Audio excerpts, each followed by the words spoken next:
ഏത് തിരക്കിനെയും നിയന്ത്രിച്ച് തീരുമാനിച്ചതിലും വേഗം ജീവൻ തുടിക്കുന്ന അവയവങ്ങളെ ലക്ഷ്യസ്ഥാനത്തെത്തിച്ച് മനുഷ്യരെ ജീവിതത്തിലേക്ക് തിരികെ കൊണ്ടുവന്നതിൽ അഭിമാനിക്കുന്ന നാടാണ് നമ്മുടെ കേരളം. അതേ കേരളം ഇന്ന് തലകുനിക്കണം.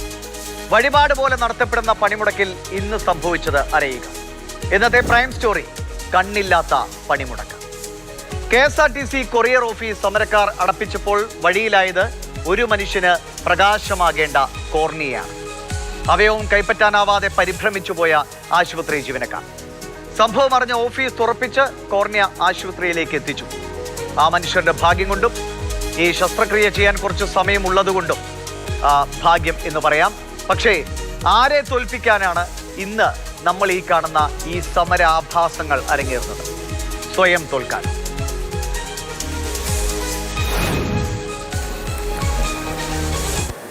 ഭാഗ്യം കൊണ്ട് മാത്രം ആ അവയവ കൈമാറ്റം കാര്യക്ഷമമായി നടന്നു എന്ന് നമുക്ക് പറയേണ്ടിയിരിക്കുന്നു. ഭാഗ്യം കൊണ്ട് എന്ന് പറയേണ്ടി വരുന്നതിൻ്റെ പ്രധാനപ്പെട്ട കാരണം നമ്മൾ ഈ കണ്ട സംഭവങ്ങളൊക്കെ തന്നെയാണ്. ദിവീഷ് ഇപ്പോൾ പറഞ്ഞ സംഭവങ്ങളൊക്കെയാണ്.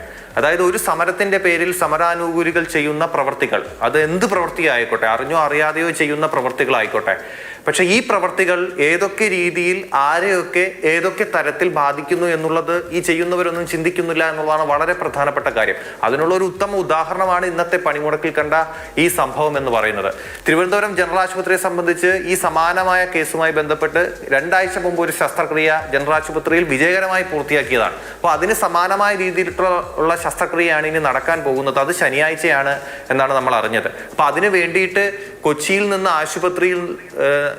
ആശുപത്രിയിൽ നിന്ന് തിരുവനന്തപുരത്തേക്ക് കൊറിയർ സർവീസ് വഴി എത്തിയാണ്.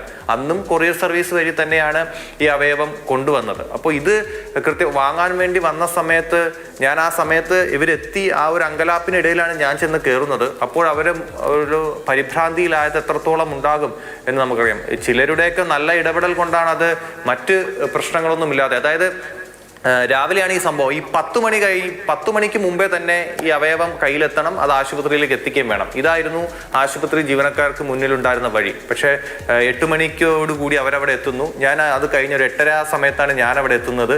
അതെല്ലാം കഴിഞ്ഞതിന് ശേഷം പലരെയും വിളിക്കുന്നു പോലീസുകാർ, KSRTCയിലെ ആളുകളൊക്കെ ഇടപെട്ടു.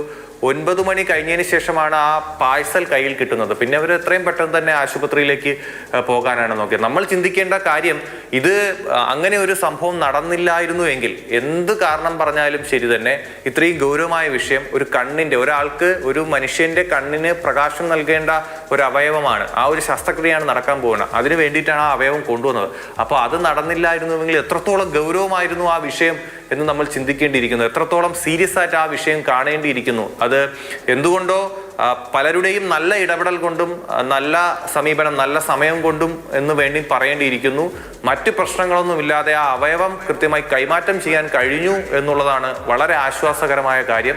കഴിഞ്ഞില്ലായിരുന്നുവെങ്കിൽ എന്തു സംഭവിക്കുമായിരുന്നു എന്ന് നമുക്കിപ്പോൾ പറയാൻ പറ്റില്ല. പക്ഷേ ഇത്തരം സമരത്തിന്റെ മറവിൽ ഇങ്ങനെയുള്ള പ്രവർത്തികൾ ചെയ്യുന്നവർ അതുകൂടി ആലോചിക്കേണ്ടിയിരിക്കുന്നു. നമ്മൾ ചിന്തിക്കാത്ത രീതിയിലായിരിക്കും അത് പലരെയും ബാധിക്കുന്നത് എന്നുകൂടി ഓർക്കേണ്ടിയിരിക്കുന്നു.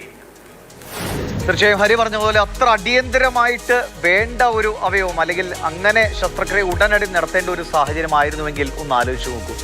1 മണിക്കൂറെങ്കിൽ 1 മണിക്കൂർ പോലും ആരോഗ്യപരമായ അല്ലെങ്കിൽ ആശുപത്രിയുമായി ബന്ധപ്പെട്ട കാര്യങ്ങൾ 1 സെക്കൻഡ് പോലും വൈകാൻ പാടില്ല എന്ന ഒരു ശാഠ്യത്തോടു കൂടി വേണം നമ്മൾ പ്രവർത്തിക്കാൻ. അവിടെയാണ് ഇത്തരം സമരങ്ങൾ, അല്ലെങ്കിൽ കൊറിയർ ഓഫീസ് അടപ്പിക്കുമ്പോൾ അതിനുള്ളിൽ കുടുങ്ങിപ്പോകുന്ന മനുഷ്യന്റെ അവയവം. നമ്മളിങ്ങനെ സമരം ചെയ്യും, പക്ഷേ അതിൽ വഴിയാധാരമായി പോകുന്ന ഒരുപാട് മനുഷ്യരാണെന്ന് ഈ സമരം നടത്തുന്ന പലരും ഓർക്കാറില്ല. മനസ്സില്ലാ മനസ്സോടെ അവനവന്റെ തൊഴിൽ മുടക്കി വീട്ടിലിരിക്കേണ്ടി വരുന്ന ലക്ഷക്കണക്കിന് മനുഷ്യരുണ്ട്. മറ്റ് സംസ്ഥാനങ്ങളിലെല്ലാം ജനം സമരത്തോട് മുഖം തിരിക്കുമ്പോഴാണ് കേരളത്തിൽ ഇന്നും റോഡ് തടയലും വണ്ടി അടിച്ചു തകർക്കലും പാർട്ടി കൊടികെട്ടി അതേ കമ്പുകൊണ്ട് തന്നെ ഒരുപാട് മനുഷ്യരുടെ ജീവനോപാധിയാകുന്ന ഹോട്ടൽ വരെ അടിച്ചു പൊളിക്കലുമൊക്കെയാണ് നമ്മുടെ പണിമുടക്കും സമരവും.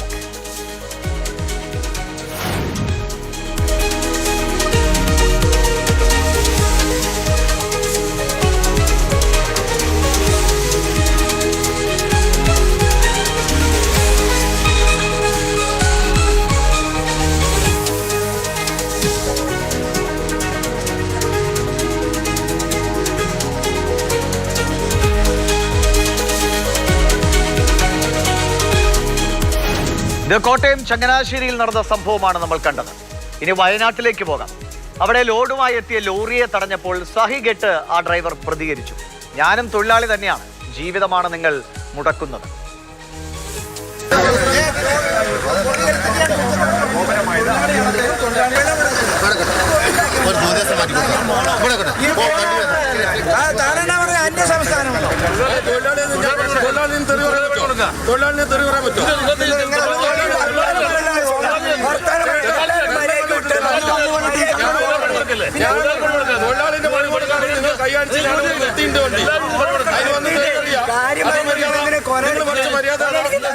അല്ല നിങ്ങൾ പഠിച്ച മര്യാദ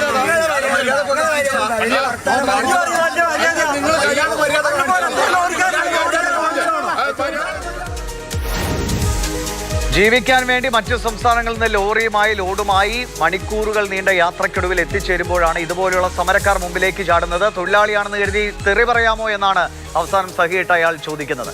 ഇന്നത്തെ അക്രമങ്ങൾ കാണിക്കാനിരുന്നാൽ ഇന്ന് ഈ അരമണിക്കൂർ കൊണ്ട് നമുക്ക് തീർക്കാൻ കഴിയില്ല. പലയിടങ്ങളിലും ബലം പ്രയോഗിച്ച് കടകൾ അടപ്പിക്കുക, വാഹനങ്ങൾ തടഞ്ഞ ആളുകളെ കയ്യേറ്റം ചെയ്യുക, അധ്യാപകരെ സ്കൂളിൽ പൂട്ടിയിട്ട് വരെ സമരക്കാർ അവരുടെ ഹുങ്ക് കാണിച്ച് ഒരു പണിമുടക്ക് ദിവസമാണ് കടന്നു പോകുന്നത്.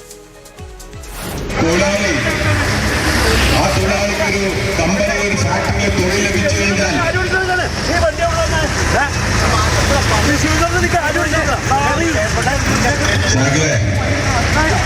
ബഹളത്തിലേക്കോ പ്രശ്നത്തിലേക്കോ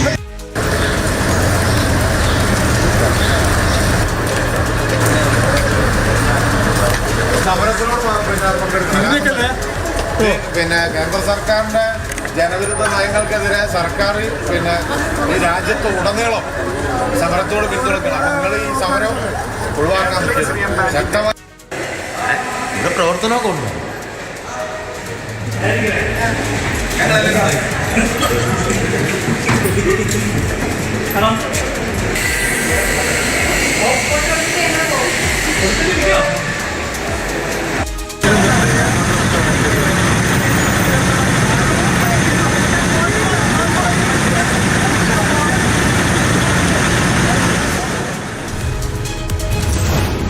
കണ്ടേ, പലയിടങ്ങളിലെ സമരക്കാരാണ്. കഴിഞ്ഞ ദിവസം KSRTC പറഞ്ഞത് സർവീസ് നടത്തുമെന്നായിരുന്നു. എവിടെ സർവീസ് നടത്തി? മന്ത്രി കുറെ കാര്യങ്ങൾ പറയും, പക്ഷേ സമരക്കാരെല്ലാവരും കൂടെ കൂട്ടത്തോടെ നിൽക്കുമ്പോൾ വണ്ടിയുമില്ല, സർവീസുമില്ല. ഇനി സമരക്കാരുടെ ഇരട്ടത്താപ്പ് കൂടി ഒന്ന് കാണുക. തൊടുപുഴയിൽ ഇന്നത്തെ ഈ പണിമുടക്ക് ദിവസം CPM ഏരിയ സെക്രട്ടറിയുടെ കെട്ടിടത്തിന് മുന്നിൽ തടസ്സമില്ലാതെ ടാറിംഗ് ജോലി നടന്നു. കരിമണ്ണൂർ ഏരിയ സെക്രട്ടറിയായ സുമേഷിന്റെ കെട്ടിടത്തിന് മുന്നിലാണ് ടാറിംഗ് പണികൾ തകൃതിയായി നടന്നത്. അതുള്ള ന്യായീകരണം കൂടി കേൾക്കണം. നിർബന്ധിച്ച് ആരുടെയും ജോലി തടസ്സപ്പെടുത്തരുത് എന്നാണ് ബ്രാഞ്ച് സെക്രട്ടറി അനീഷ് പറയുന്നത്. കേൾക്കും.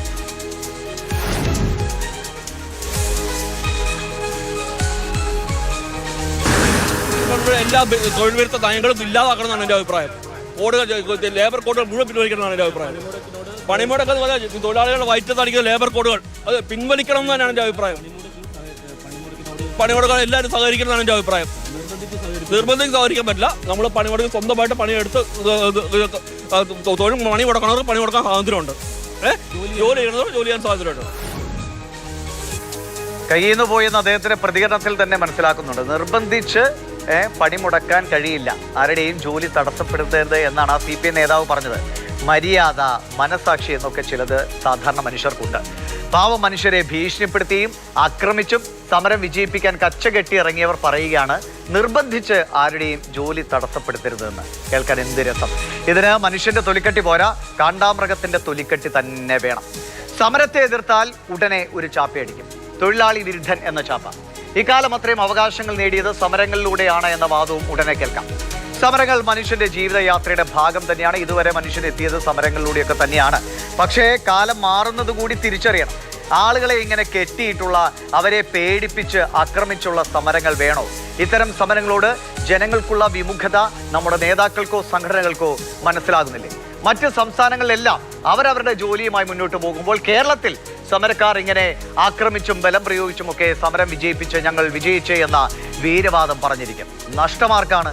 ഓരോ ദിവസത്തെയും അധ്വാനം കൊണ്ട് മാത്രം ജീവിതം മുന്നോട്ട് കൊണ്ടുപോകാൻ കഴിയുന്ന ലക്ഷക്കണക്കിന് പേരാണ് മനസ്സില്ലാ മനസ്സോടെ ഇന്ന് വീടുകളിൽ കുത്തിയിരുന്നത്. അവർക്കാണ് നഷ്ടം, നേതാക്കൾക്കുമില്ല, സംഘടനകൾക്കുമില്ല.